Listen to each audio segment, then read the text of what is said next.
Good morning students.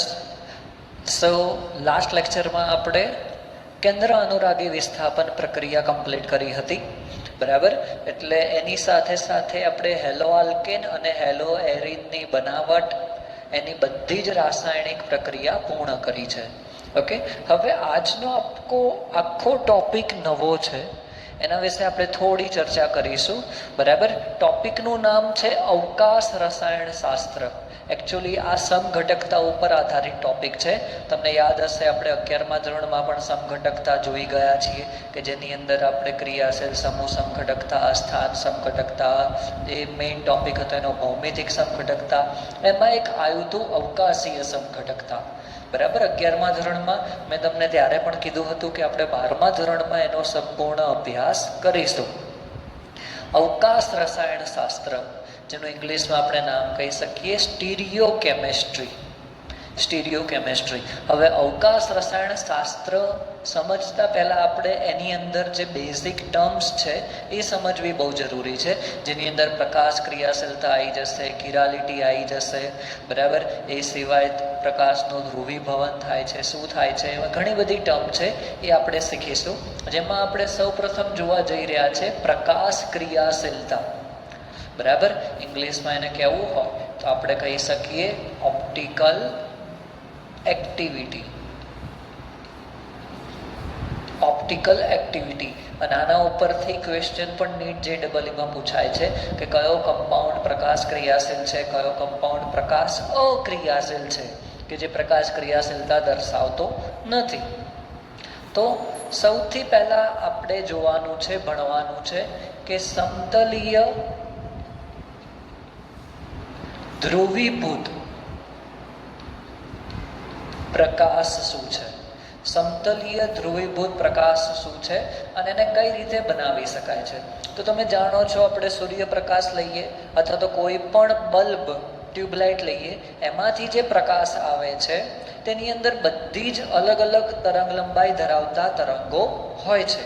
તો આપણે એવું લઈ લઈએ કે આપણે મેં બતાવેલા છે અહીંયા તરંગો, કે જે અલગ અલગ તરંગ લંબાઈ ધરાવતા છે, ડિફરન્ટ તરંગ લંબાઈ છે.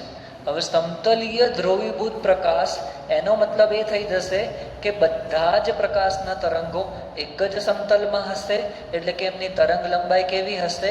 એક સમાન હશે, બરાબર. તો આપણે કઈ રીતે બનાવી શકીએ છીએ? એક સિમ્પલ પ્રયોગ છે કે સમતલીય ધ્રુવીભૂત પ્રકાશ બનાવવા માટે કોઈ પણ આપણા પ્રકાશના કિરણો છે, કે સૂર્યપ્રકાશ લઈએ અથવા તો પછી ટ્યુબલાઇટ કે કોઈ પણ બલ્બમાંથી આવતો પ્રકાશ લઈએ, એને પોલોરોઇડ અથવા તો પછી નિકોલ પ્રિઝમ, પોલોરોઇડ અથવા તો નિકોલ પ્રિઝમમાંથી પસાર કરવામાં આવે છે, બરાબર. જેવો આપણે પસાર કરીશું તો આપણને ફાઇનલી એક જ સમતલમાં, તમે જોઈ શકો છો મેં તમને બધાની તરંગ લંબાઈ એક સમાન બતાવી છે, અને એક જ સમતલમાં આપણને પ્રકાશ મળે છે, જેની તરંગ લંબાઈ કેવી હશે? એક સમાન હશે, જેને આપણે સમતલીય ધ્રુવીભૂત પ્રકાશ કહીશું, બરાબર. અહીંયા તમે જોઈ શકો છો કે બધી અલગ અલગ તરંગ લંબાઈ વાળા છે, અને પોલોરોઇડ અથવા તો નિકોલ પ્રિઝમમાંથી આપણે પસાર કરીએ છીએ તો આપણને બધા જ તરંગો એક જ સમતલમાં અને સમાન તરંગ લંબાઈ વાળા મળે છે, જેને આપણે સમતલીય ધ્રુવીભૂત પ્રકાશ કહીશું, બરાબર.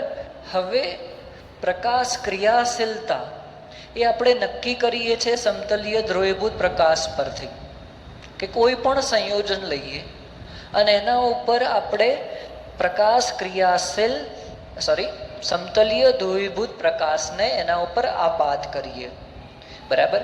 અને જો એ સમતલીય ધ્રુવીભૂત પ્રકાશનું કોણાવર્તન થાય, એટલે કે ફોર એક્ઝામ્પલ સમતલીય ધ્રુવીભૂત પ્રકાશ આપણે આપાત કર્યો અને તેનું કોણાવર્તન થાય, બરાબર, તો પછી આપણે એવું કહી શકીએ કે તે સંયોજન છે એ પ્રકાશ ક્રિયાશીલ છે, બરાબર. એટલે સિમ્પલ ડેફિનેશન છે કે જે સંયોજનો સમતલીય ધ્રુવીભૂત પ્રકાશનું કોણાવર્તન દર્શાવે તેને પ્રકાશ ક્રિયાશીલ સંયોજનો કહેવાય, બરાબર.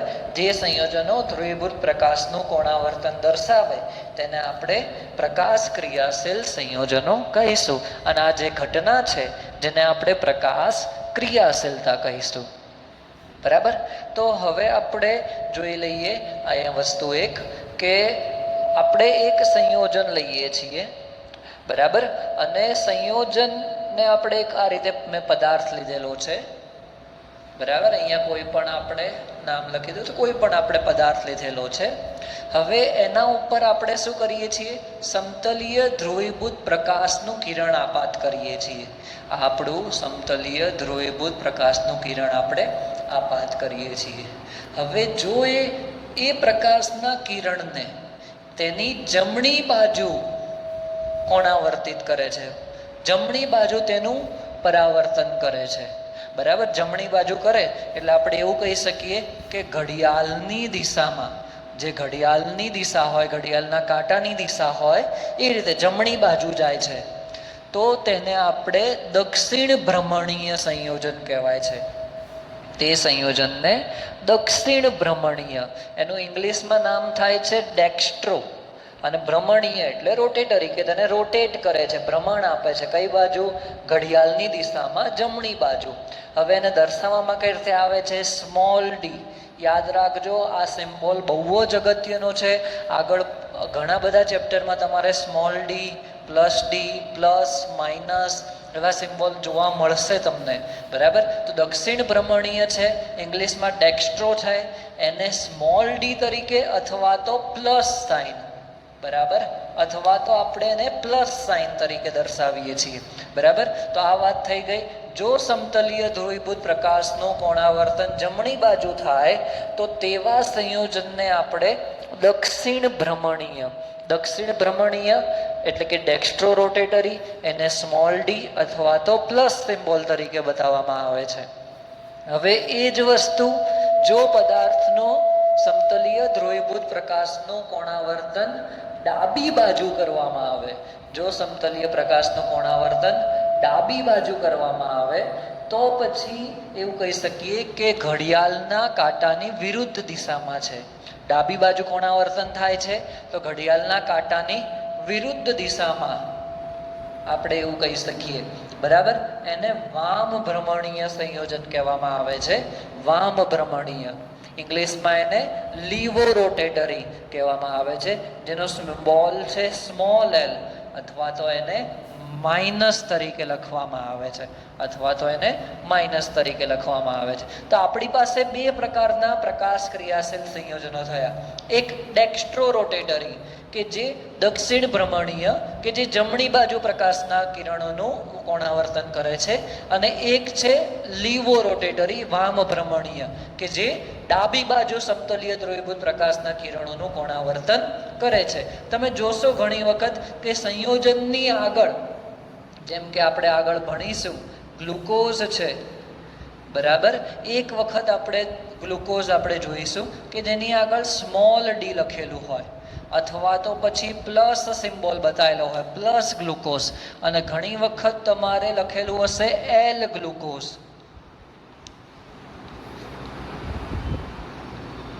બરાબર, અથવા તો પછી માઇનસ સિમ્બોલ બતાવેલો હોય.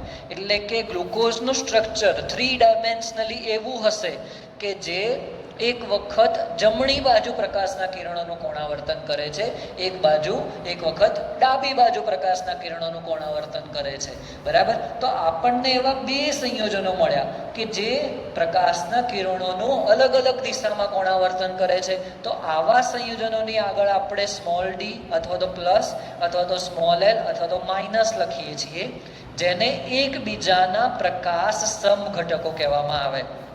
આવા જે સંયોજનો મળે છે જેને શું કહીશું આપણે? પ્રકાશ સમઘટકો. અને આ જે ઘટના છે એને પ્રકાશ સમઘટકતા કહેવામાં આવે છે. ઓકે વિદ્યાર્થી મિત્રો, ટોપિક એકદમ ઇઝી છે કે સમતલીય ધ્રુવીભૂત પ્રકાશનું કોણાવર્તન જે દર્શાવે તેને આપણે પ્રકાશ ક્રિયાશીલ સંયોજનો કહીએ, અને તેની અંદર પણ જે ડાબી બાજુ દર્શાવે તેને વામ ભ્રમણીય અથવા તો એને લીવો રોટેટરી કહીશું, આપણે સ્મોલ એલ વડે દર્શાવીશું. અને જો જમણી બાજુ દર્શાવે તો તેને આપણે દક્ષિણ ભ્રમણીય ડેક્સ્ટ્રો રોટેટરી અથવા તો એને સ્મોલ ડી અથવા તો પ્લસ સિમ્બોલ તરીકે બતાવવામાં આવે છે.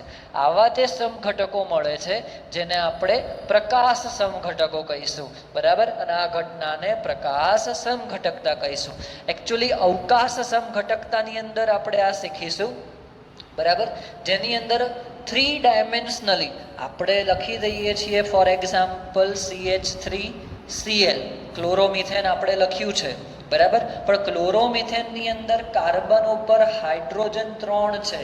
હવે હાઇડ્રોજનનું અવકાશમાં સ્થાન અને ક્લોરીનનું અવકાશમાં સ્થાન કઈ રીતે હશે, એ સ્થાનના આધારે આપણે આ રીતના સમઘટકો બનાવી શકીએ છીએ, બરાબર. એટલે આપણે આગળ ઘણા બધા એક્ઝામ્પલ જોઈશું, નવી ટર્મ્સ શીખીશું. તો આજના દિવસ માટે એટલે આપણો ટોપિક રાખીએ છીએ. તમારે બધાએ ટેક્સ્ટબુકમાંથી આ વાંચવાનો છે. આ જ રીતે ટેક્સ્ટબુકમાં તમને આ ફિગર કઈ રીતે નથી આપેલી, તો તમારે આ ડ્રો કરીને લખવાનું છે, બરાબર. નેક્સ્ટ ટાઈમ આપણે બીજો આગળ ટોપિક જોઈશું.